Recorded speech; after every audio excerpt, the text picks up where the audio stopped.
ちょっともう一件よ行っちゃいましょう。ろしいですか？はい。よかった。やったー。まだまだ行っちゃいましょう。延長戦。武者散歩後編ということで、続いて2人がやってきたのは美味しいお店とボリューム満点のご飯、そしてカラオケが楽しめちゃうアットホームのお店、海坊主。あ、日本語喋ります。味はいい好きっす。あ、じゃあよかった。一周回っちゃって最強っす。最強っす。最強っす。行っちゃいましょう。全部行っちゃいましょう。すごいね、とろもうポップコーン大好き。あって言ったらすごい今来ちゃった今。乾杯。イエーイ。本編のなんかこう休館日のね、はいなんか動画とかでもなんか結構偉そうに言わせてもらってたんですけど、私ね、いや全然やっぱすごいマシュン君からは J-POP イズムというか、は J を感じる。でそれすごく魅力的で、はアマシャ君のなんかルーツだったりとか、なんかすごくこう好きなもの、好きな間とか、そういうのすごく感じるなーってすごい思ってて、はでなんかそれってなんていうかこうなんていうかな、ミュージシャンの人たちのなんていうかな、なんか生きてきたものの証みたいな、私はすごいそう思っていて、いはい。ドラムとベースって私は一つだと思ってるから夫婦だと思ってるんですけどわかりますめっちゃ。ね、なんか萩和くんと割とこう一緒にご一緒されることが多くて、どうだったのかなって率直な話だ、その技術的にっていうところももちろんあると思うけど、というよりかはなんかこう波動はいはいの合い方とか、なんかそういうのもすごい気になってはいました。なんかそこは、例えばなんかこう課題曲がこう決まって編曲していく中で、ここの部分はこういうフレーズがあった方がいいよねみたいな、ベーシスト目線で、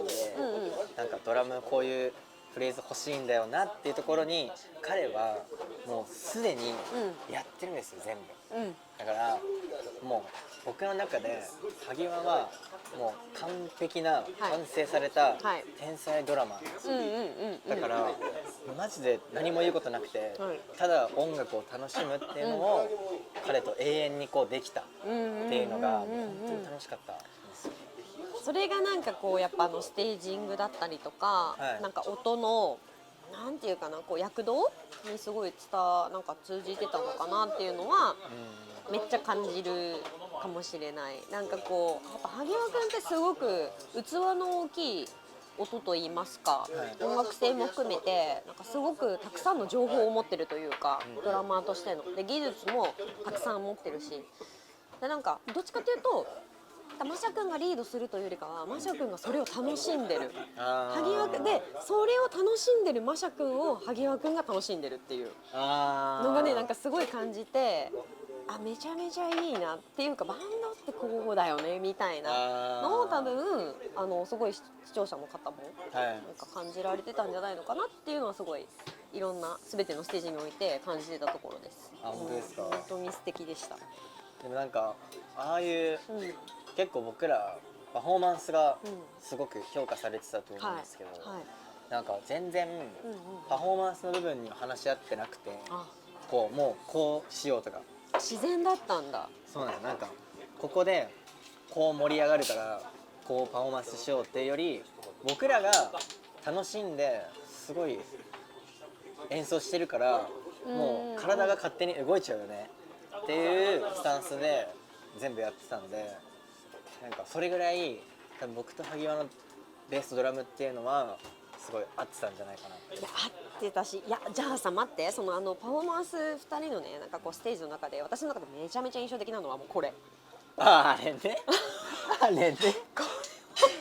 もうあれは結構インパクトが大きかったし、溢れ出ちゃってたのね、愛が。そうなんかお前の音好きだぜっていうのが溢れてて、ああいいなーっていう一コマだったと思っていて、じゃあれも本当に溢れ出てやっちゃったみたいな。いやそうです。なんとなくいやさすがにあそこはその絵的に、まあみんな動かないところだから俺らでなんかしようみたいな、なんか俺が行くわみたいな、ドラムの方に行くわ。ああなるほどね。そこは決めてたのね。まあドラム側に来てみたいなでなんとなく決めてて、直前にうんなんかああいうのしたらおもろいんじゃないあみたいな、それこそなんか他の人の演奏先にあって、それを僕らもなんかこうラウンジみたいなところでうんこう眺めながら、わあやっぱいいねみたいな、はいはいはいコラボバンドめっちゃかっこいいね、うんうんうんうんお客さんめっちゃいいんじゃん、はいはいはいはいってなってる時にあれやってみないみたいな。なるほどねでこう2人でこう話し合って、うんうんうんノリで全部やってっていうのがステージでした。やってないです。完全にやってないですね、あれは。本番の直前にもうあれありなんじゃないみたいな。一番初め聞いた時にもう誰でもいいんだけど、なんかそれはもうギターだけじゃギターとかそのベースとかだけじゃなくて全てのオールジャンルでこいつやばいなと思った人は。ああでもサニが僕の中でうん結構もうベースうんうんに関わらず、はいなんかカメラ回ってないところでも、うんうんうんなんかギターちょっと弾くみたいなとこがあって、なんか休憩時間、うんうんうんもうなんかもうますぎて、うんサニがうん脱落しちゃった時は、うんもう本当信じられなくて、あ、そういう顔してるの映ってた。あ本当ですか？うん。もう本当に信じられなくて、うんあんなに上手で、でしかもこの第2ラウンドの時に僕日本人僕しかいなくてベーシスト、うんうんうんでわかんない韓国語全然わかんない時に、うんサニがじゃあ僕がマシャに通訳するよって言って、うんうんサニが通訳しててくれてて、ってぐらいめっちゃ優しい人で、で僕サニと本当頑張りたいなって思ってたけど、なんか最初の段階でサニがはいはいああいう結果になってしまったのが結構本当寂しかったな。いいお話いただきました。自分は演奏しなかったけどこれやりたかったなとかってありました？あドローニング、いい曲だからね。あの曲めっちゃやりたかったですね。なんか僕コードがめっちゃ好きで、はいはいはいはいはい。コード進行がね。あわかりますわかります。わかるわかる。がめっちゃ好きで、でバラードの曲をやってなかったから、はいはいはいなんかそうですよね1回ぐらいバラードの曲やってみたいなって、そういう見せ方もしたいなって思ってはいたんはいはい、ですけど、聞きたかった。なんかその十分やってたものの中でも変な言い方、すごいやらしい意味ではなくて濡れてる感じがすごくあって、アマシャ君の本質的なものってきっとこうなんだろうなみたいなものをすごいたくさん見せてもらってたから、なんかそれでこれなんかこういわゆる王道バラードみたいなのやった時にどうなんだろうなはめっちゃ気になったかも。どれぐらいなんかこうなんていうかな、派手さのなんか計算ってあるじゃないですか、分量と。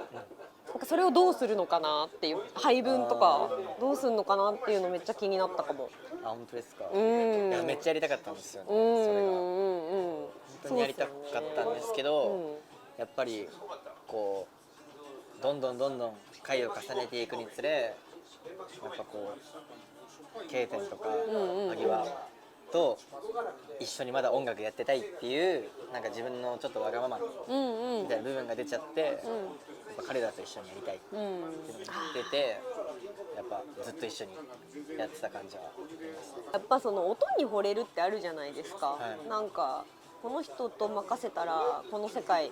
新しい扉開けるかもしれないみたいな感じでみんな音楽ってやるじゃないですか、それをそこまで信じられる人に出会えることが多分人生の中でめっちゃ貴重だから、いや本当にそうなんですよね、なんかすごいいい経験ですよねきっと。でなんかユンちゃんとも結構多かった。めっちゃ多かったですだよね。2回くらい一緒にやって。そうですよね。どうでした？私ボーカルの人なんで、本当ですか？いやすごく魅力的なボーカリストだなとは思ってたんですけど、どうでした？こう聞いてて。ユンちゃんなんか一緒にやってなんかやっぱサビってボーカルが一番目立つべきそうですね。な部分だと思うんですよ。はい。っていう時にしっかり声を出してくれて、で A メロとか B メロのなんかギターとかベースとかドラムとかが目立つ部分はあえてちょっと控えめ。そうね、自分が楽器になるみたいなね。ですそうです。って部分のメリハリがつきすぎてて、わかる。そうね。なんかもう彼がボーカルならなんか自分は割と自由にやってもなんかその一つの作品としてすごいうまくいくなっていう信頼がすごい彼にあって、なんかで彼とやれば僕は僕の魅力を全力で出せるし、彼も彼の魅力を全力で出せるなっていうふうに思って、そうなんかボーカリストって私2パターンいると思っていて、どちらも素晴らしいボーカリストではあると思うんですけど、なんかこう全部自分、全て自分でこの人に惚れ込んであなたのお花を飾りますよって思わせてくれるタイプの人と、みんながみんな持ち合ってこの瞬間はこの花を咲かせましょう、だから庭園を作るような、この花だけじゃなくてバラが咲いてるしひまわりが咲いてたりとかコスモス咲いてたりとかっていう一つの庭園を作りましょうみたいなタイプの人もいると思ってて、なんかユンちゃんさんのボーカルってそっちだなって。ああ間違いないです。そうすごく上手な楽器だなって思った。本当に、彼はなんか本当にプライベートの部分でも、日本から韓国に行くって不安じゃないですか。そうね、でもなんか一生懸命日本語でこう僕たちとこう関わろうとしてくれたりとか、メンタル面の部分でもなんか本当に僕と多分年下なんですけど、なんかまあ韓国のお兄ちゃんみたいな存在でいてくれてて、なんか僕からしたらユンちゃんがいたから、ああいうハイライトとかのステージはすごい盛り上がれたなっていうふうに。あれはそうだね、ギターぐらいすごかったね。いや本当にあれはもうなんかユンちゃんのギターかと思ったもん。いやもうダブルギターやろこれとみたいなステージだったよね、あれは。派手みたいな。やってましたね。やってた。いやマチャさんが、いやこれ貴重なんじゃないですか、ベーシスト。3軒目に来ました。続いて2人がやってきたのは本格的イタリアンがリーズナブルに楽しめるお店、ビストロダイニングリーベ。好きないってことで3軒目に来ました。でまだマシャさんに聞けてないことが多数あるので全然聞いてください。音楽に狂ってます。結構もう音楽に狂ってますね。もうほぼ取りつかれてると言っても過言ではないでしょう。もう生活すべて音楽です。音楽がすべてです。睡眠ほぼないです。なさそう。睡眠いらないです。最近は作曲してる時間が一番楽しいです。どういう音楽やっていきたいとかってあるんですか？なんか今の世の中って暇じゃないけど、すごい退屈だと思うんですよ。溢れすぎて、その中で僕らがこう音楽っていう武器を使ってその退屈さを少しでも変えていけれたらいいなっていうふうに思っています。エンターテインメントってなんかまあ同じようなジャンルのものとか、なんかリールとか見ててもなんかもっと面白いものっていうところを僕らがどれだけこう埋めていけるかみたいなところを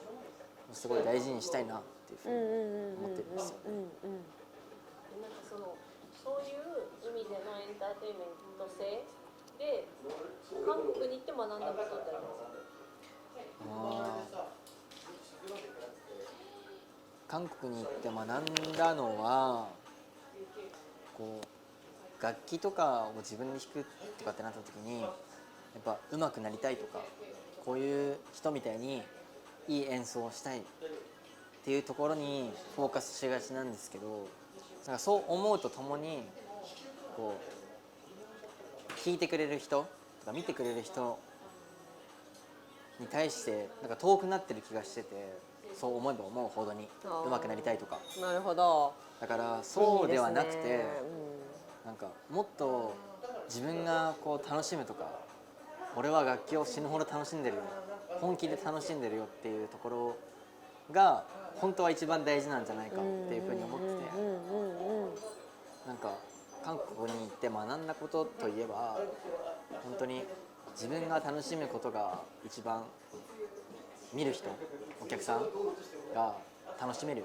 ことなんじゃないかなっていうふうに、なんかそれが正解に近いんじゃないかっていうふうに思ってます。まあ、あとさ、韓国の方って、その反応がすごく分かりやすいし、やっぱ日本のほら美徳として、まあ、シャイみたいなのってそれはそれで美しいと思うんだけど、韓国ってやっぱすごくその自分がいいと思ったものに対してイエスっていう反応がなんかすごくなんていうかな、ちゃんとしてるというか、なんかはっきり示してくれるからなんかよりなんていうかな、分かりやすいっていうか感じやすい、いやでも本当にそうだと思います。なんかこう楽器とか、バンドうまさを伝えるっていうより一緒にこう楽しもうぜみたいな、そのステージとお客さんの壁をいかになくすっていうところがすごい大事なんだろうなっていうのはすごい感じたところです。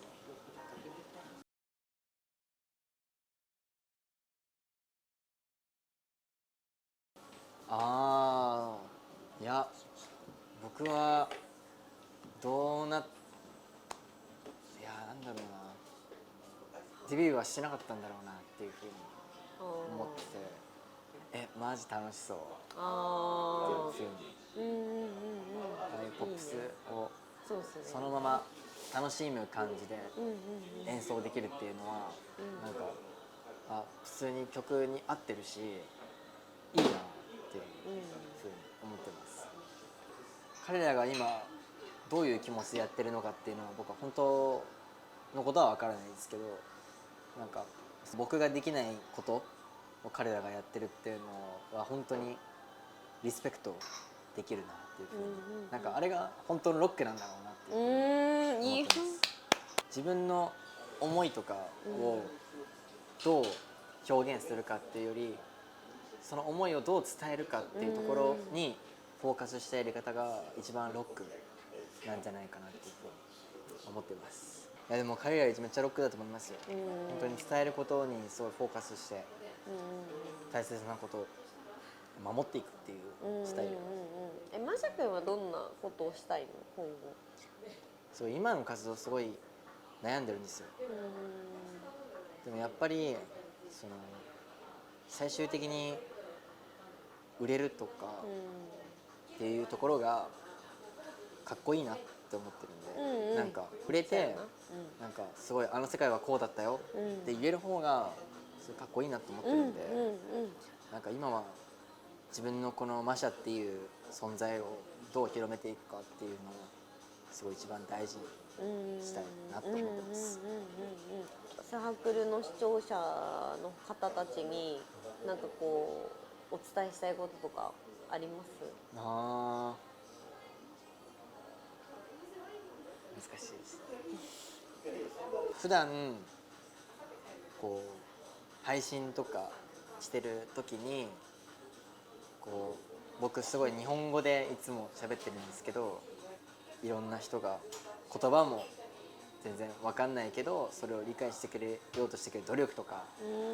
なんかそういうのを感じるとすごいこういう活動しててよかったなっていうふうに思えるので、なんか今の自分があるのはすごいみんなのおかげかなっていうふうに思ってます。すごい自分が売れてお金をすごい稼ぎたいとかっていうより、なんか自分のことを応援しててよかったなとかっていう、少しでもマシャのことをその人の人生の存在意義にしてもらえることとかしてもらうことがなんか自分が頑張る理由なのかなっていうふうに思ってます。すごくその画面上でしかやっぱマシャさんとお会いしてなくて、その画面上で聞く音色でしかなんかやっぱどうしても判断ができない私はね、だったんですけど、なんか今日こうやってお話しさせていただいてなんかすごく誠実で、そうなんかどっちかっていうとなんかすごく色気にあふれてる方なのかなっていうのをね勝手にそう思っていて、でもそれはすごい魅力なんですけど、なんか今日はでもすごくその誠実な方で、もちろん色っぽいは武器ですからいいと思いますし、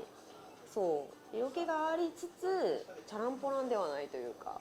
なんかすごく音楽に真摯で真面目に音に向き合ってて人のことも好きでちゃんとリスペクトがある方なんだなっていうことがお話しさせていただいてめちゃめちゃ分かったことにすごく感動しています。よかったです。いや本当に休館日出てくださって本当ありがとうございます。いやありがとうございます。本当にいや本当感謝してます。番組を経てなんか僕自身はすごい後悔してないし、すごい成長できる場としてたくさんの経験をさせてもらったので、応援していただいたファンの方には絶対これからの活動とか後悔させないぐらい大きい活動をしたいと思ってますので、これからぜひよろしくお願いいたします。ついてこいよ、待ってるぜ。マシャ散歩、次回は一体どんな街へ？